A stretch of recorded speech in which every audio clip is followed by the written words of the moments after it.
खासदार निलेश लंकेंनी घेतली गुंड गजा मारणेची भेट। पुण्यात खासदार लंके पोहोचले मारणेच्या घरी। मारणेंनी केला लंकेंचा सत्कार।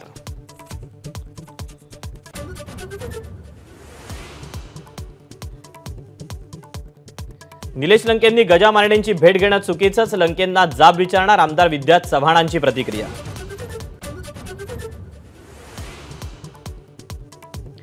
खासदारकीची इच्छा आहेच म्हणूनच नाशिकमधून लढायला तयार होतो, भुजबळांचं वक्तव्य। 1 महिना उलटूनही निर्णय न झाल्यानं माघार, भुजबळांची प्रतिक्रिया।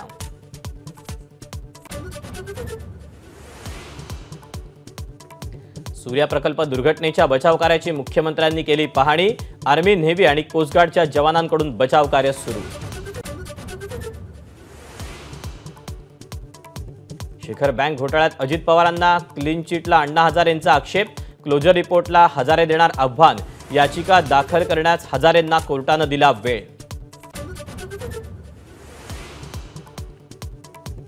लोकसभा निवडणुकीत महाराष्ट्रातल्या अपयशाचं भाजपकडून मंथन। पियुष गोयल, नारायण राणेंसह अनेक बडे नेते आणि पदाधिकारी बैठकीला उपस्थित।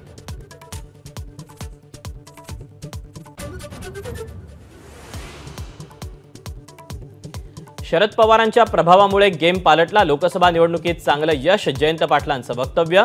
इस्लामपुरात जयंत पाटलांचं शानदार स्वागत।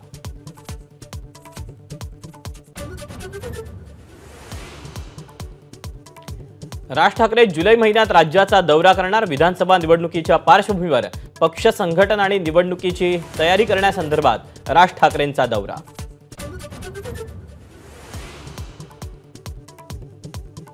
मनसे अध्यक्ष राज ठाकरे यांचा आज वाढदिवस। शिवतीर्थ निवासस्थानी मनसे कार्यकर्त्यांकडून सेलिब्रेशन, तर राज ठाकरेंचा भावी मुख्यमंत्री असा बॅनरवर उल्लेख। काँग्रेस नेत्या प्रियंका गांधी निवडणुकीच्या रिंगणात उतरण्याची शक्यता। राहुल गांधींच्या राजीनाम्यानंतर वायनाड पोटनिवडणूक प्रियंका गांधी लढवण्याची चिन्ह। जे अहंकारी झाले त्यांना 241 वर्ष रोखलं।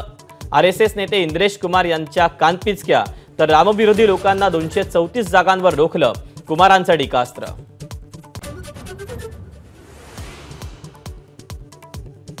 संघानं ठरवलं तर मोदींचं अहंकारी सरकार 15 मिनिटंही टिकणार नाही, राऊतांचं वक्तव्य। फडणवीसांनी राज्यात राजकीय अंडरवर्ल्ड गँग बनवली, राऊतांचा आरोप।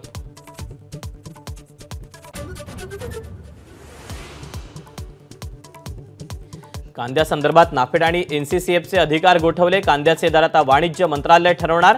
पराभवाचं कारण ठरलेल्या कांदा प्रश्नावर तोडगा काढण्याचे सरकारचे प्रयत्न।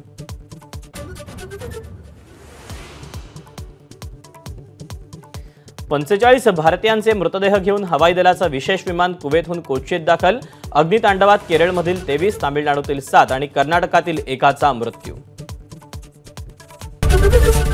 एबीपी माझा, उघडा डोळे बघा नीट।